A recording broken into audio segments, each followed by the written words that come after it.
Offbeat 8th notes. So, as you know, because I'm sure you've watched the 8th note video already, you count 8th notes 1 and 2 and 3 and 4 and. Offbeat 8th notes, this is just the term I use for when we play off beat rather than on beat. Let me show you what I mean by that. So if 8th notes is 1 and 2 and 3 and 4 and, so I'm playing all of them. If I aim to only play off beat, I will say 1, but I won't play 1. 1 and 2 and 3 and 4 and. Why are these important? These rhythms get used a lot in funk, reggae, and really all of these genres bleed together, so there's an argument for saying all genres.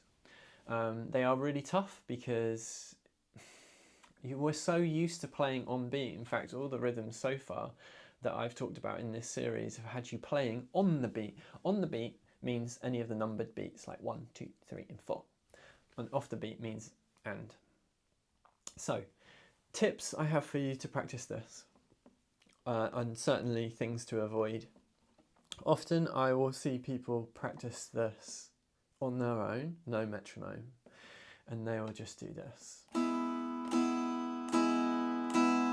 So they're using the upstroke, which is great, that's correct, it fits with our alternate strumming rule, but there's no pulse, there's nothing enforcing the idea of where 1, 2, 3 or 4 is. So the feeling is that this is really easy, right? What's hard about this? Now, using a metronome, as annoying as it is, kind of mandatory for this. It's tough as well. So you might want to begin by just starting off listening to something like 60 nice and slow. 1 and 2 and 3 and 4 and just that count. The next step might be to not say the numbered beat. It's just harder than it seems, right? So you can give yourself a count in 3, 4 and just go and. On from there, with a guitar, pick a chord, something like this. E major is great. I'm just going to aim to go up. I speak a lot about the idea of doing like a full strum when I've talked about alternate strumming in these videos. The idea of learning the strumming pattern. So when we talk about 8th notes, it's down up. You could do a fake strum down, a real strum up. Some students I've had found that really, really helpful. Other people like to just hold it static and just do that. So I'm going to show you that full strum idea. So 3, 4, 1 and 2 and 3 and 4 and. So I'm kind of exaggerating it, but some people really like to feel that rhythm. One thing that helped me when I was young and learning this and really struggling with my offbeat 8th notes was looking at my foot weirdly. So when I would have the metronome playing, I'd be tapping my foot along with it, and I would feel in my body that when I tapped on the floor, that was a numbered beat, so that would be on the beat.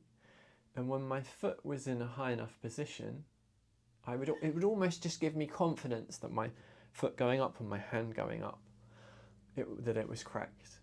I have used this technique with some students, and some people find it helpful. I think it comes down to the type of person you are, or how you kind of feel things, interpret things.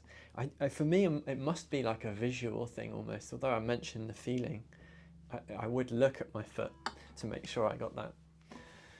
So those are my tips. The most important things to remember though, if you haven't done so already, learn the count for 8th notes, that's really important. Use a metronome because it gives you the pulse, and you are playing off of that pulse beat. And yeah, just to practice just with one chord to start with and get that down.